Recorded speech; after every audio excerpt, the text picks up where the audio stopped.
I have frightening and fascinating update for you. It's at 90%. All right, didn't expect that. What do we got? Figure Helix using models S1. Okay, so he's linking to this paper, Helix, a vision language action model for generalist human control. So Helix enables robots to learn and execute new tasks instantly through natural language commands. It's the first system to achieve upper body coordination, including fingers, wrists, and torso, all allowing for real-time adaptability. Okay, so here was their prediction for scaling up of robotics using their original model, and now with this new Helix model, it's just like way more than a hockey stick, straight up. Hey, Figures, can you come here?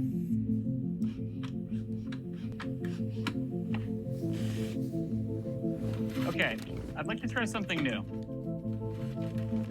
Even though this is the very first time that you've ever seen these items, I'd like you to use your new Helix AI and try to reason through where you think they belong in the scene, and then work together to put them away. Does that sound good?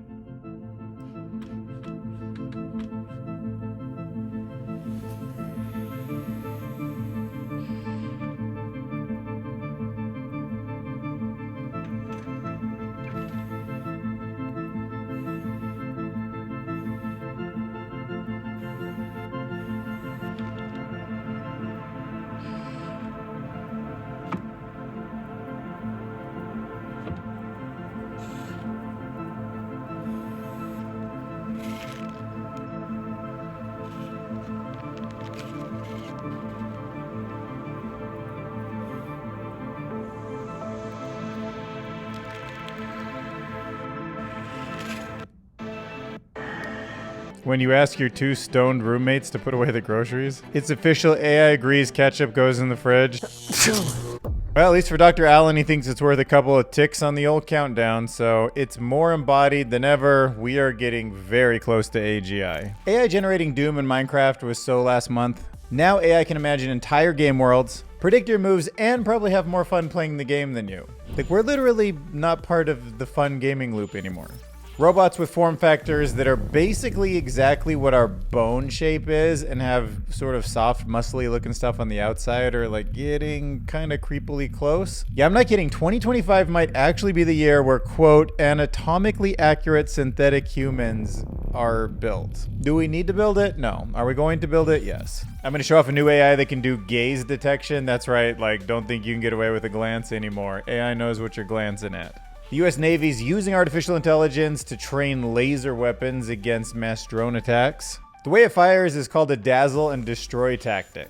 I think Gemini's AI co-scientist is worth a deeper dive than a lot of people have been giving it. Scientists have achieved the world's first two-way brain-computer communication. Fad's made a really interesting video about what happens to capitalism when there's no capital left for capitalism. Might be relevant if nobody has a job. Crunchbase, a big database that keeps track of startups, can now predict with 95% accuracy which ones of them will survive. Another week, another quantum breakthrough. Not Google this time, Microsoft. Attention is expensive. State-based models are trendy. And Bayesian models don't overconfidently make things up. This research explains what happens when you mash them all together. An AI-driven deep learning model has now revealed how brain cells evolved over 350 million years ago. The MIT Tech Review wrote a really fascinating piece about how maybe you shouldn't think about humans as your customers anymore. I mean, maybe you can for another like 6 to 12 months, but then you should be thinking about agents. What are their needs? Jim, the AI Whisperer, is going to talk about what happens when we rely too much on AI to make decisions for us. And this guy in San Diego who won a $20 million lawsuit because AI found something it could exploit scares me to no end. I guarantee there's going to be a lot more trouble if super sophisticated AI can find everything anyone has ever done that's illegal and is worth suing them for. I guess for good or bad, but get ready for lots of AI and AI lawsuits in the future. Now let's talk video games. Microsoft released Muse. I think it's worth diving into a little bit more because it's the very beginning of an open source system that is going to be used by lots of people to imagine completely one-of-a-kind video game scenarios for players. And I'm somebody who doesn't really play many video games, but every once in a while I get caught online watching somebody play GTA 5, my favorite video game of all time, Soma, or a compilation of Final Fantasy cutscenes. So I got a feeling there's going to be a market for something like this. There could be a URL in the future that's kind of like Twitch, but there just isn't any person. It's all generated. If you watch it and you see something you like, that might be the only time it's ever on screen for anyone ever again. You can think of it like Sora, I think, like a generative video model, but it's called a world and human action model. It can generate a game's visual and gameplay sequences based on player actions. And it was trained on a bunch of data from Xbox games, over 1 billion image and control actions. And it's now open source. So this is a tool that allows users to interact with artificial intelligent generated gameplay. I mean, it's a little wild with its hallucinations and sort of its like strange moments, but it's also very creative. And it has some level of consistency that's only going to improve over time, but generally it's consistent, it's diverse, it's persistent, and it generates fairly realistic gameplay sequences, including reflecting real game physics. And right now they're just focused on the ideation phase, you know, like brainstorming, designing, experimenting with new concepts and mechanics. But I don't even know how to describe these examples. Like, they don't look like bad graphics, like old video games. They look fairly new or modern enough, but then they're just not totally consistent. I mean, they're not inconsistent to the point where I can't see the game evolving. It's just a little bit dreamlike and wobbly. But like with the Doom examples we saw a few months ago, it does seem to keep the score, that like 62%, the 56% in this example, they stay on screen. I mean, this seems like this hovercraft character is the same throughout the game. But if dreamed up diffusion video games are not your thing, you're more into the real world experience of robotics and AI, Protoclone has something that kind of, I hate to say it, reminds me of a little bit of a zombie at this stage. I mean, I know it's going to be hyper intelligent soon, but it is the world's first bipedal android with a human-like muscle and bone structure. I mean, look at the feet. It's got like heels and toes and like this muscle shape and sort of skin and bone shape, and it just hangs there. Clone just unveiled their musculoskeletal android. The Protoclone is faceless. Okay, yeah, I don't know why I'd add that, but yeah, that's true. Anatomically accurate synthetic human with over 200 degrees of freedom, over 1,000 myofibers, and 500 sensors. And let me just check what a myofiber is. Myofibers are individual muscle fibers or muscle cells that make up skeletal muscle tissue. You know, I really just haven't sat down and thought about in my lifetime what it's going to be like when robots don't just seem like just robots. When they're actually, when they blink and smile and it's not funky at all, and there's no sense when you touch their skin that it's not human, that's going to really trip people out. That is not going to be the same as like a C-3PO walking around, you know? There's an open source gaze detection AI that I thought was really interesting. When it comes to advertising and attention in video games, I mean, you know, the attention economy, the kind of whole social media advertising world, they want to know what you're thinking about, and what you're looking at is a really good way to figure out what it is that the human brain is processing. So like in the soccer example, it's pretty clear what these two players want, which is that soccer ball.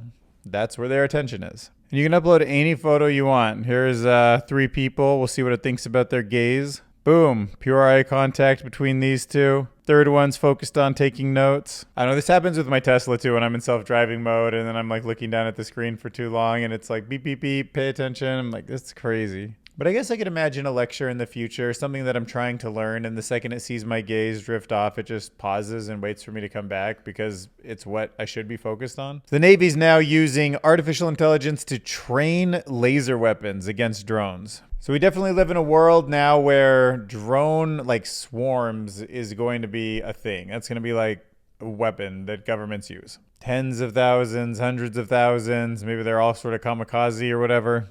So in the ever scary evolving world of cat and mouse of war, the US Navy is now using AI to enhance laser weapons for countering these kinds of drone swarm attacks. So these lasers need to identify and lock onto weak spots on fast-moving drones, so AI is being used to handle these tasks more effectively. So researchers have used 3D printed drone models and infrared scans to build this big, massive data set of how different AI swarming drones, especially like the 3D printed homemade versions, might be built and used to help it train to predict that in the future, identify and aim at targets with incredibly fast precision. They have not been able to test this in the real world yet, but initial tests have shown that AI significantly improves accuracy compared to any other methods, and they're hoping this technology might make laser weapons effective against the increasingly advanced drone threats.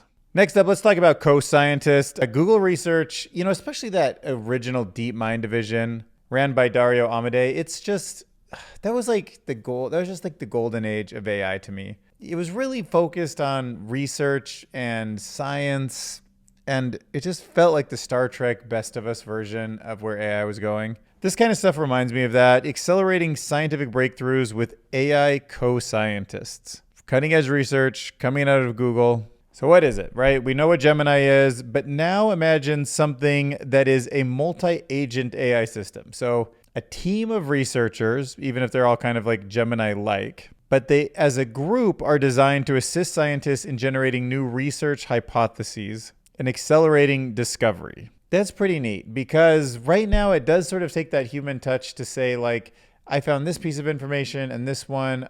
I wonder if we did this experiment and we need to find a way to do that experiment in some kind of reasonable way.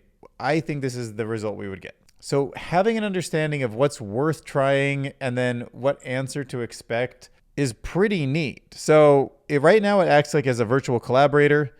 This system can mimic the scientific method by iteratively generating, evaluating, and refining ideas through a coalition of special agents. This is an entire laboratory in a way. And the AI co-scientist has already demonstrated its potential in biomedical research, contributing to breakthrough in drug repurposing, liver fibrosis treatment, and antimicrobial resistance. And like a bunch of experts had looked at it before to see what it was doing, and they thought that what it was generating was good science, novel and impactful hypotheses. And Google has now opened access to it through the Trusted Tester program. So if you're a research institution or you want to explore it for, some idea, some startup idea, you should try to apply. And if you're wondering about like all the different agents, there's kind of a group of them that are defined. So there's a generation agent, which is responsible for the initial hypothesis. A reflection agent that critiques this hypothesis, and they go back and forth like iteratively for a long time.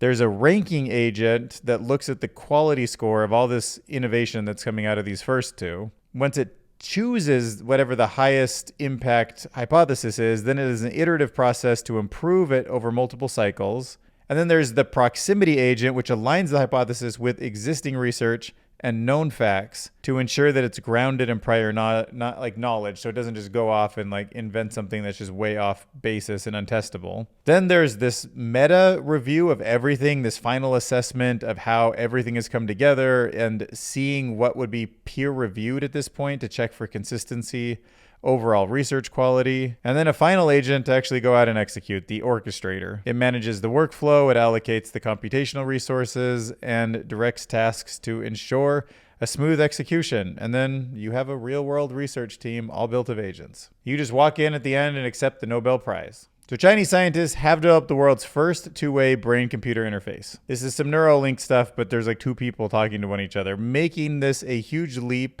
in real-world usability. So most BCIs, they only decode brain signals. They see the patterns that are happening in our head. They translate them into English or some kind of other communication pattern. But this system allows the brain and machine to both learn from each other, improving accuracy by 20% and boosting efficiency 100-fold. Then it uses a completely new innovation. It's called the dual loop system with a MEM resistor chip. And this interface adapts to brain signal changes. And just to remind myself of what a MEM resistor chip is, because I forgot what makes that different from a normal computer chip. It is a type of electronic component that mimics the way biological neural networks process and store information. The term memristor comes from combining memory and resistor, meaning it can remember past electrical states even when the power is turned off.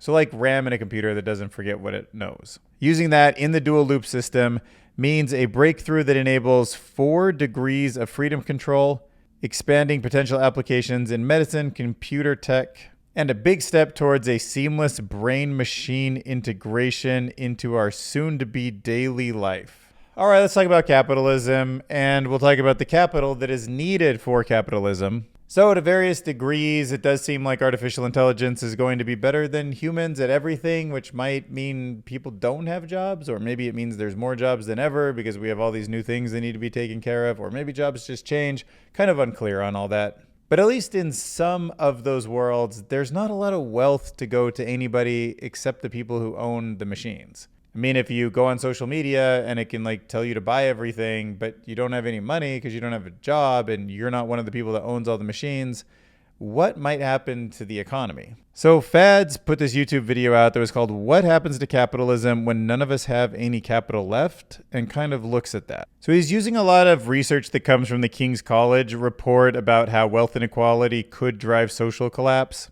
I mean, it does feel, it personally feels like we're on track to see, a dozen or so trillionaires in the world, and then lots and lots and lots of people on the bottom. There might still be jobs of some kind, but it definitely feels like the gap is going to be so incredibly wide.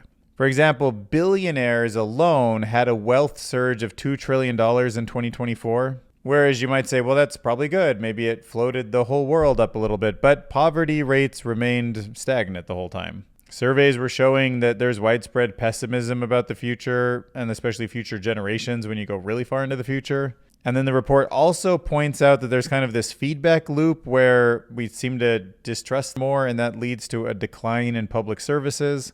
And then we all want like more tax breaks, and there's inadequate taxation on the ultra rich, which hopefully should like trickle down to everybody, but sometimes it doesn't, and that leads to public frustration. He also talks about the Social Security issue, which I don't, know a ton about, but it does, from what I understand, it does seem like way more is promised than could be paid for at this point, unless the youngest generation creates a massive amount of wealth and pays like a whole bunch of taxes that are supposed to go to like the boomer generation and eventually the millennials. And also there seems to be other places in the world where you can look at extreme inequality. Mexico is one example. And a lot of people, when polled there, will say that they don't have a lot of faith that there are fair opportunities for them to get ahead in life. All right, so this is Crunchbase. It's an online platform. It gives you information about like a lot of startups like register with Crunchbase, but it also has like business and investor information, kind of tells you about trends. It's basically a big database of business stuff.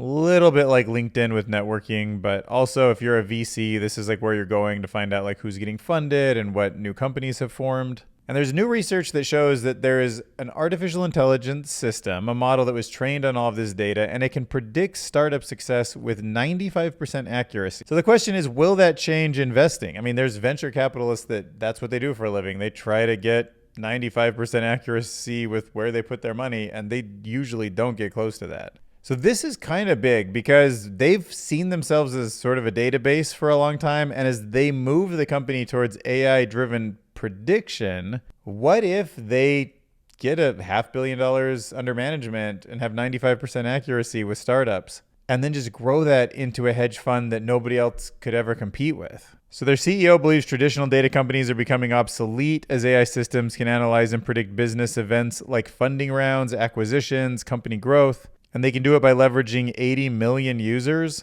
Their AI can identify signals to predict future market moves. I don't know. It's just crazy to me. Like, could I just build a company and then like upload the information about all of us to a system like this, and it should just tell me to give up or pursue it right away? I suppose that'd be good for the economy, that like if you can basically pass this test with your company, then it's got 95% chance of survival. Save a lot of heartache for the people who try something and don't get there, but doesn't it also kind of feel like, what if it's wrong and we miss out on all of this like innovative stuff? Next up, let's talk quantum. Microsoft claims quantum computing breakthrough new chip. All these quantum updates super surprise me because I remember like IBM and D-Wave and NASA and Google and Microsoft, and then I think China and a couple companies were just, that was it. Like there were like these maybe 6 or 7 projects that were on my radar, at least for the last like 5 to 10 years. But now, along with this AI revolution, it feels like I'm seeing actual quantum chips working. And there's also this talk that you kind of don't need quantum much anymore because AI can sort of parse through such big state spaces that it kind of starting to solve it. But of course, maybe the two work together and all of that. But, you know, it's tapping into an actual fundamental thing in our universe, which is just sort of fascinating on the face of it. But Microsoft has been betting, you know, on all these big, high-risk, exotic things. And now quantum computing, after 20 years, is claiming a major breakthrough. The company unveiled its first prototype chip. It is using topological qubits designed to be naturally resistant to errors. And it's called a topological qubit instead of just a regular qubit because it has like error correction in it. It's meant to be more stable. So unlike a standard qubit, which stores information in a fragile quantum state that's easily disrupted by the environment, topological qubits use the principle of topology, a branch of mathematics that studies the properties that remain unchanged under continuous deformations like stretching or twisting to stay stable. And I'll read it, not saying I understand it, but the key concept behind a topological qubit is the use of a Majorna zero model, which are exotic quasi-particles that behave like their own antiparticles. Microsoft's approach involves creating these quasi-particles at the ends of specially designed nanowires. By braiding them and moving them around each other in a controlled way, the system can perform quantum computations. So this is pretty different from the stuff we've seen from Google and IBM. And it also explains why on this quantum chip, if you zoom in to see what it's called, it is called the Majorna. The Majorna 1. They, from my understanding, seem to be the only company that uses this Majorna zero mode direction for their quantum computer. So it'll be really interesting to see if this is a better approach than the other guys, because there is very much skepticism around whether this can work or not too. Past claims have faced a lot of controversy, but Microsoft insists that it's on the fast track to building a practical quantum computer with these tools within years, not decades. All right, let's talk about structured state-space duality and Bayesian attention systems. Bunch of AI jargon, but this was all put together by Hylixi Donker. And he talks about how modern AI struggles to handle long text due to the high cost of attention mechanism, right? So we have this attention is all you need paper that created the whole attention mechanism transformer model, but it gets more expensive as the text grows. It's always been a problem how much text you can put into one of these things to actually process. So because of that, researchers started exploring alternatives like state space models, which can process much longer sequences more efficiently. But then you also need a bunch more training data to make it work. So you've got all these trade-offs. But now there's a new approach. It is called Bayesian attention, and it helps by adding uncertainty and awareness of itself to the system. I think this is pretty interesting. It makes it useful for small data sets, and it allows experts to add their knowledge into the model. Bayes' theorem is like one of my favorite, it probably is my favorite equation for like ranking favorite equations. It just seems really practical and useful and somewhat human. And in this sense, they're able to add it using these Markov chains, which are probabilistic methods to kind of think in chains and like long sequences to improve the predictions. And while promising, Bayesian attention still faces challenges in scaling up for larger data sets. But to me, this could be sort of the route or the most important thing in making these systems somewhat self-aware, or at least taking a guess as to like what they are and what the bigger purpose of some kind of, they should have prior assumptions built into them like a human would. You know, like if you're at a Starbucks or whatever and you ask somebody, can you hand me a straw? And they hand it to you, they just assume that you're going to use the straw to drink the drink. They understand that that's the polite thing to do, to like ask for something instead of standing in front of someone. They give a whole lifetime of just who people are and how society works that just comes along. Those are all like Bayesian priors. And systems like ChatGPT don't exactly have that. They have a type, a question, next token answer, works incredibly well. But sometimes it's just missing that sense of just naturalness that a human would have. And maybe we don't even need it. Maybe we can get to it without any kind of like Bayesian priors built into these systems, but also that might be really cool. Next up, let's talk about how brain cells evolved over the last 320 million years. New study reveals how AI-driven deep learning models can decode the genetic regulatory switches that define brain cells across species. So by analyzing human mouse, chicken, and brain, researchers have found that some brain cell types remain highly conserved over 320 million years, while others have evolved uniquely. And so far, AI has found that bird and mammal brains share unexpected similarities, because even though a bird and a mammal brain have very different structures, the AI revealed that some bird neurons have genetic regulatory codes that are very similar to deep layer neurons in the mammalian neocortex. They also found that the same AI model that was starting to map all of this like brain evolution also started to help them identify genetic variants that were linked to conditions like Parkinson's. And now this model is getting expanded to include fish, deer, hedgehogs, capybaras, and eventually they should get enough branches of the history of neurons to give us so much new insight into how the history of intelligence evolved. And my guess is that it will also have a lot of health insights into just like depression and the ways people's brains work and what drives people to be all sorts of stuff, you know? All the things that go wrong with the brain. Schizophrenia, Alzheimer's, optimism and pessimism, all that stuff. All right, Scott McGolan wants you to think about how your future most important customer might be AI. This is another one that I read this early in the week and I kept thinking about it. I was like, I can't wait to talk about this during my next Still and Curious video, because it legit made me think, oh, customers in the future won't be the human making a decision. It might not ever be the human that ever gets a chance to see what it is that you have to say. It's going to be an AI that's going to summarize or interpret or decide if it's quality enough to make it to the human, because I know I'm going to have an AI protecting me from a world of craziness. So he argues that as AI plays a bigger role in recommending products, brands should be focusing on how AI perceives them, just like they do with SEO for search engines. Yeah, that's another part. Like, we always used to like play to SEO because if the Google algorithm liked you, then it got to the people. But now AI models like ChatGPT or Meta's Llama have different ways of interpreting brands, sometimes based on minor details, like whether a meal prep service seems too complicated just because the ad showed chopped chives. This is like an example. Like if the ad shows complicated to make food, the AI sees that and it's like, maybe this is too complicated for someone, even though that was never described in the service. And that photo might not even be, you don't have to chop chives with it. Maybe they just use that to make it look, natural or organic. So now companies need to start analyzing and even tweaking their AI perceptions, because you have to think about a vision model looking at the advertisement you put out there. And then you need to use another AI model to make sure that you assess how influential it's going to be to different AI systems and how they would describe the product. So if you go to Amazon, you can see a summary of everybody's reviews. Like now you've got to think like, are the reviews coming in a way that the AI would summarize them in a delightful way?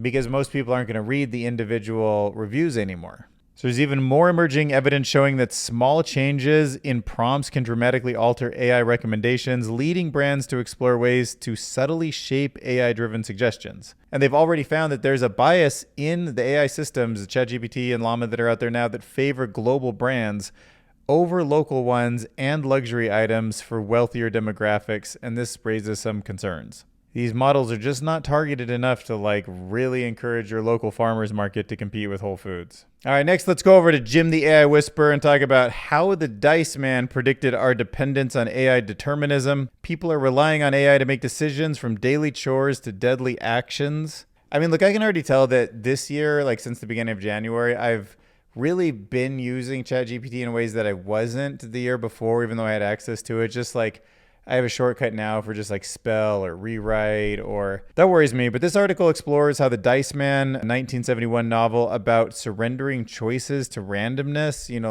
like Two-Face, like flipping the coin for everything he wants to do, is eerily foreshadowing the modern reliance on AI for decision making. The book follows a psychiatrist who lets dice dictate his actions, and it leads to chaos in his life. The Dice Man. It actually sounds like a pretty interesting movie. Maybe I'll have AI turn this into a, full-blown Hollywood blockbuster for me next year. And the funny thing is, it turns out there's actually these subcultures. It's called dice living. But he argues that today, the role of the dice has been replaced by AI, basically an intelligent decision-making for you, which, though presented as a rational and data-driven kind of system, like a little bit like dice, it subtly manipulates user and erodes personal responsibility. From the tech idealists who treat AI like an oracle to the extremists using it for violence, the surrender of human judgment to algorithms raises ethical concerns.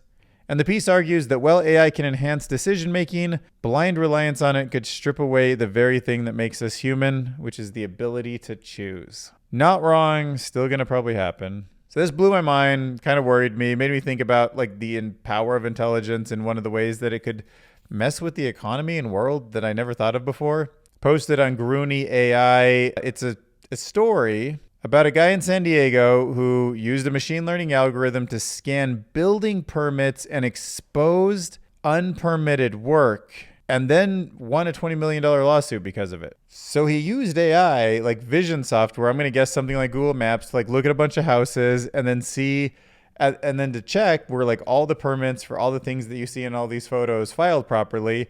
AI can just look through countless houses and countless permits, find something, some missing piece where there's a house without a permit, and then sue, in this case, the building, the company that built all the homes. Said like, look at all these houses. You're missing all these permits. Why don't you just settle with me, 20 million? We'll call it square. They did.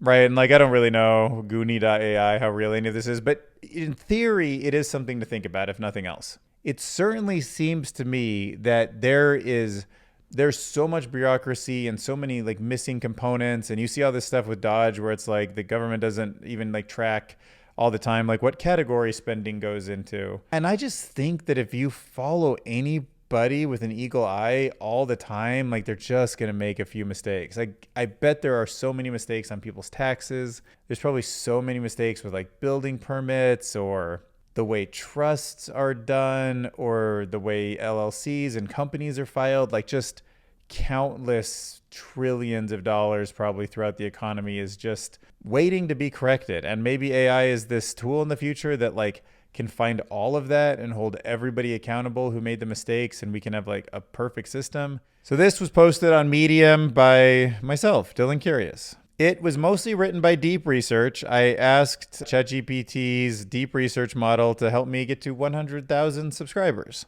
You know, I know I'm weak on some of these things, especially speed, publishing within 24 to 48 hours. The other guys just do this better than me. I mean, Matt Wolf is a little bit slower, but man, everybody, they're just so quick. Like Matthew Berman is just like, dude, sometimes like 6 hours after something comes out. It just, the way my life works, I have other things I have to do. I collect news, I read it, I listen to it while I'm out doing my errands and going to the gym and before I go to bed, and then I like take notes and then I synthesize it, and it just, and it takes a while to edit these things. I don't have like a big system in place, so I'm just slower. I'm going to try to be faster, but I'm also trying to create the kind of quality content that doesn't need to be like watched today because it's relevant. It's not like Elon Musk said this afternoon and now I got to comment on it. But DeepSeek says that I need to start using kind of a better structure, more storytelling techniques. I'm going to work on that. Maybe some of the B-roll could be better with like charts and data overlays. Maybe I need to take a stronger stance on debating AI topics. One kind of weakness in my personality is I feel like one of my skills and weaknesses is to hold two ideas in my head. Like I often can be like, oh, that makes sense why you think that, and that makes sense why you think that, but they're like opposing, and I'm just like okay with that. I can't usually just shut one out and be like, this is the right answer, because everything feels like trade-offs in my world, which is stressful, and that's why sometimes it's hard to sleep and everything, but that just is who I am by default. It says I could do a better job repurposing content and turning it into shorts. I could probably go to Twitter and start posting like summaries of these long form videos. I could see how that might be a smart thing for me to start doing. I mean, it wants me to ask $1,000 for a sponsorship. Also was talking to me about how important like avoiding burnout is. So like prioritizing deep sleep, which is important. If there's anything I learned from like the Brian Johnson longevity stuff, and like taking breaks strategically to energize long term, that's kind of cool, but like I enjoy making this and I'm not burning out in any way, so I don't really plan to do that.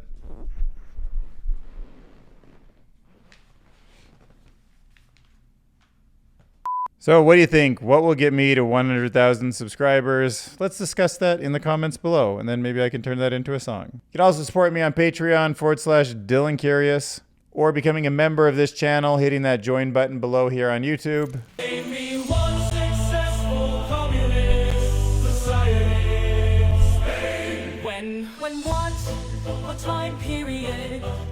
period of what? The time period when they were communists. Spain don't think they were ever communist. Why? Are you kidding me? I asked for successful communist societies. You said Spain, then you said Spain aren't communist. Yeah! Are you broken? Not sure what any of your points were in this thread, but alright. I wasn't making any points. I was just asking you in which time period was Spain communist. Why is that so hard to understand? And I am telling you Spain was never communist. What's so hard to understand about that? Learn history, mate! You fucking munching Spain! Go to the start of the thread and you will see that you brought up Spain! Are you fucking mad? Look at it! Europa hates Spain! Are you spaced out? All right. I'll see you guys in the next video. AI is wild. Hit subscribe if you want to drop a super chat. It'd be super helpful. Helps the algorithm. Share it with some friends. You know, whatever. Thanks.